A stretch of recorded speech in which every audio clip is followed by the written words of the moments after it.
एक दिन शाम के वक्त शरद और उसकी पत्नी रम्या कुछ खरीदारी के लिए कार से बाजार गए और लौट रहे थे। तब रम्या ने शरद से कहा, मेरे दोस्त ने एक हॉस्पिटल के बारे में बताया है, हमें वहाँ जाकर संतान के लिए कोशिश करनी चाहिए। अभी तक हमारा कोई संतान नहीं है।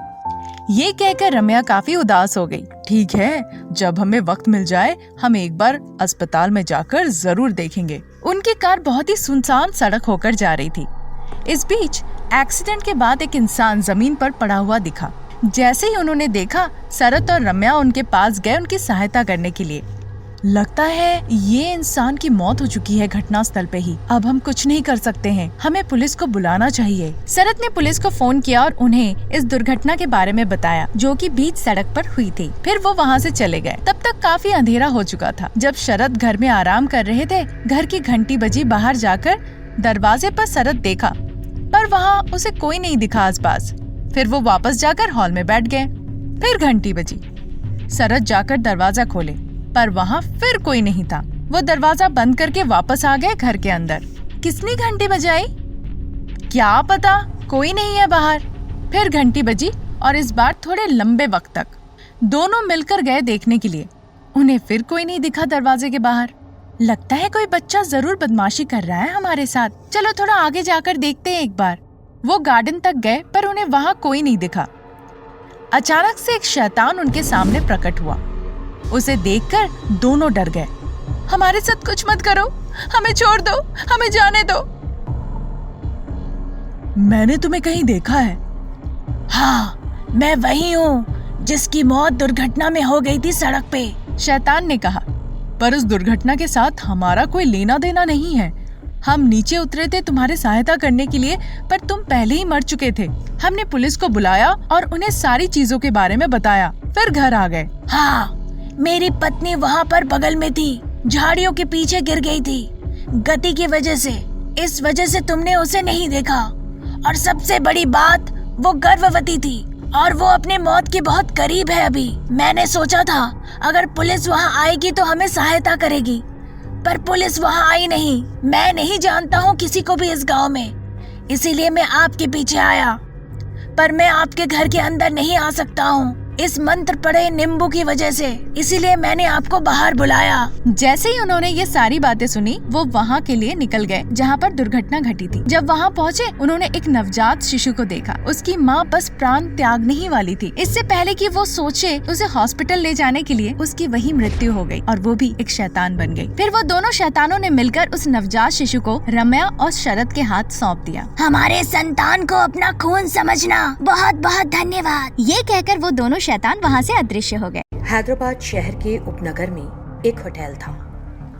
उस इलाके के लोगों ने उसे भूतिया होटल नाम दे दिया था, क्योंकि पिछले कुछ महीनों से उस लॉज से चीख पुकार सुनाई दे रही थी। किशोर पास के गांव से किसी काम से शहर आया। वो उस होटल पहुंचा और सोचने लगा, जब तक शहर में मेरा काम खत्म नहीं हो जाता, इस लॉज में ठहरना ठीक होगा। ऐसा सोचते हुए वो उस लॉज के अंदर गया। मैडम, मुझे एक रूम चाहिए, क्या कोई रूम खाली है? Yes sir. आप कितने दिनों के लिए रुकेंगे? 3 दिन के लिए। रिसेप्शनिस्ट ने किशोर को एक चाबी पकड़ाते हुए कहा, सर आपका रूम नंबर 330 है। मेहरबानी करके किसी भी वजह से रूम नंबर 333 में मत जाइएगा। क्यों? इस लॉज के नियमों के हिसाब से आपको अपने कमरे से बाहर नहीं निकलना है। किशोर ने अपना सामान उठाया और उस रूम में चला गया। वहां जाकर बेड पर बैठा। उसने इस तरह क्यों कहा? मेरे दिमाग को तभी ठंडक मिलेगी जब मुझे पूरी बात पता चल जाए, वरना उलझन में रहूंगा। रात के तकरीबन 11 बजे वो रूम नंबर 333 में गया। रूम लॉक्ड था। फिर उसने की होल से अंदर झांका, देखने के लिए कि रूम के अंदर क्या है। वहां कोई नहीं था। यहाँ तो कोई भी नहीं है, फिर जबरन उस लड़की ने इस तरह से क्यों कहा? ये सोचते हुए वो रूम में चला गया। अगले दिन सुबह वो अपने काम के लिए निकल गया। जैसे ही वो लौट के लॉज में दाखिल हुआ, रिसेप्शनिस्ट उसे देखकर बोली, सर आप सीधे अपने रूम में जाइएगा और रूम नंबर 333 में बिल्कुल भी नहीं।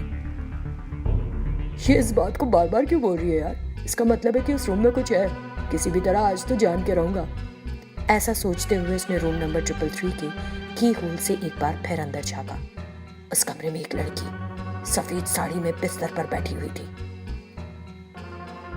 इसका मतलब इस रूम में कोई है। उस लड़की ने मुझे इस रूम के करीब जाने से कई बार मना किया। लगता है यहाँ खतरा है, मुझे फौरन अपने रूम में चले जाना चाहिए। किशोर अपने कमरे में जाकर सो गया। कुछ देर बाद उसका पलंग ऊपर उठ गया। वो अचानक चौंक कर उठ बैठा और इधर उधर देखने लगा। क्या पलंग के नीचे कोई है? मैं नीचे जाकर देखता हूँ। ऐसा सोचते हुए वो पलंग से नीचे उतरा। पलंग के नीचे तो कोई नहीं है। वो घबराया हुआ फिर से लेट गया। उसने किसी को रोते हुए सुना। वो घबरा कर उठ गया और चारों ओर देखने लगा। कौन है जो रो रहा है? क्या यहाँ कोई है? मैं हूँ, क्या तुम मेरे साथ आओगे? ये सुनकर किशोर डर गया और वॉशरूम का दरवाजा खोल दिया। अचानक वो पसीने में भीग गया। वहां एक शैतान बैठी थी, बहुत डरावनी। उस शैतान ने किशोर को पकड़ने की कोशिश की, लेकिन वो शैतान से बच निकला और बाहर की तरफ भागा। फिर वो रिसेप्शनिस्ट के पास गया और बोला, मेरे रूम के वॉशरूम में एक भयानक शैतान है, उसने मुझे मारने की कोशिश की। क्या आप रूम नंबर 333 में गए थे सर? हाँ, मैं गया था। उस समय बेडरूम में एक लड़की को देखा था, लेकिन मैंने आपको मना किया था कि वहां मत जाइएगा। वो लड़की आपके रूम में एक शैतान के रूप में आ गई ना। 1 साल पहले उसके हस्बैंड ने उसको रूम नंबर 333 में मार डाला और भाग गया। आपने शायद उसकी आत्मा को देख लिया, इसलिए वो आपके सामने आ गई। ये लगता है एक भूतिया लॉज है। वो डेविल मुझे जरूर मार डालेगी। मैं जा रहा हूँ यहाँ से। बिना अपना सामान लिए किशोर चिल्लाते हुए वहाँ से भाग गया। राजू और किशोर अच्छे दोस्त थे। दोनों शहर में एक साथ मेडिकल की दुकान चला रहे थे। उनका होम टाउन शहर से 15 किलोमीटर दूर था। एक रात एक कपल रात करीब 9 बजे उनकी मेडिकल शॉप पर आया। हमें 20 स्लीपिंग पिल्स चाहिए। 20 स्लीपिंग पिल्स क्यों? डॉक्टर का प्रिस्क्रिप्शन है तुम्हारे पास? जी नहीं, मेरे पास प्रिस्क्रिप्शन तो नहीं है। हमारा घर यहाँ से बहुत दूर है, बार बार आना बहुत मुश्किल है। राजू ने उसे 20 नींद की गोलियां दे दी। यह देखकर राजू ने कहा, उन्हें देखकर मुझे लगता है कि कुछ गड़बड़ है। उन्होंने आत्महत्या करने के लिए तो नहीं ली ना इतनी सारी स्लीपिंग पिल्स। इसी तरह बात करते हुए उन्होंने दुकान बंद की और अपने होम टाउन चले गए। कुछ दिन बीत गए। एक दिन उन्होंने हमेशा की तरह रात 9 बजे दुकान बंद की और अपनी बाइक पर बैठकर जाने लगे। रोज रात को इतनी दूर घर जाना बहुत मुश्किल होता है यार। अच्छा होगा शॉप के पास ही किराए पर एक कमरा ले लें। ट्रू, ठंड और बरसात में स्पेशली बहुत खराब लगता है। ऐसे भी ये रास्ता सेफ नहीं है। वे एक दूसरे से बात करते हुए घर की तरफ बढ़ रहे थे। अचानक एक कब्रिस्तान के सामने उनकी बाइक बंद हो गई। वहां स्ट्रीट लाइट्स भी नहीं थी। ओहो, अब इस वक्त इसे क्या हुआ? नई बाइक पर भी भरोसा नहीं कर सकते। अब घर कैसे जाएंगे? तभी कब्रिस्तान से अजीब सी आवाजें सुनाई दी। यार, तेरी बाइक रुकी भी कब्रिस्तान के सामने है। It is so scary. पैदल निकल चलते हैं, चल। अरे यार, कभी तो दिलेरी दिखा। कर रहा हूं ना ठीक बाइक को। ये कहते हुए बाइक को धक्का दिया और बस स्टॉप के पास ले गए। राजू अपने फोन की टॉर्च ऑन करके बाइक को चेक करने लगा। किशोर जाकर बस स्टॉप पर बैठ गया और उसकी नींद लग गई। थोड़ी देर बाद राजू जोर से चिल्लाया, किशोर, मुझे बचाओ। ये सुनकर किशोर जाग गया और जोर देखा। वहां देखा तो चौंक गया और डर से कांपने लगा। राजू को एक लड़का और लड़की अपने दोनों हाथों से पकड़कर खींचते हुए ले जा रहे थे। वे देखने में बहुत भयानक थे और जोर जोर से हंस रहे थे। राजू, राजू! किशोर घबराहट में चिल्लाया और डरते डरते उनके पीछे गया। वो दोनों कोई और नहीं बल्कि कुछ दिनों पहले उनकी मेडिकल दुकान पर स्लीपिंग पिल्स खरीदने आए वही कपल थे। फिर वो दोनों राजू को बस स्टॉप के सामने एक कुएं के अंदर ले गए। फौरन किशोर ने जाकर उस कुएं में झांका। दोनों शैतान राजू को बेरहमी से मार रहे थे। किशोर को उस कुएं के ऊपर देखकर वो दोनों हवा में उठे और उसका पीछा करने लगे। किशोर जोर से चीखा, मुझे बचाओ, कोई है, मुझे बचा लो, ये शैतान मुझे मार रहे।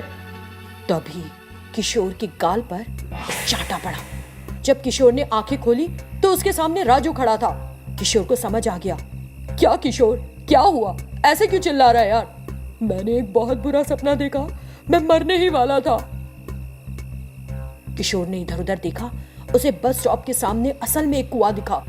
कुएं को देखकर राजू, बाइक को छोड़ यहीं और चल भाग। अरे 1 मिनट रुकना, बस ठीक हो गई है। तभी उस कुएं से कुछ आवाजें आने लगी। ये सुनकर किशोर डर गया और चिल्लाया, आई एम श्योर उस कुएं में डेविल्स हैं। मैंने अपने सपने में यही कुआं देखा था। चल यार, जान बचा अपनी। कैसी बहकी बहकी बातें कर रहा है यार, भूत भूत अभी भी होते हैं क्या? तू यही रुक, मैं जाकर देखता हूँ आवाजें क्यों आ रही है। राजू किशोर की बात सुने बिना उस कुएं की ओर जाने लगा। अचानक एक बूढ़े व्यक्ति ने राजू का हाथ कसकर पकड़ लिया। उस कुएं के करीब मत जाना। कुछ दिनों पहले एक लड़का लड़की ने उस कुएं में कूदकर आत्महत्या कर ली थी। अब उनकी आत्मा यहाँ घूम रही है और लोगों की हत्या कर रही है।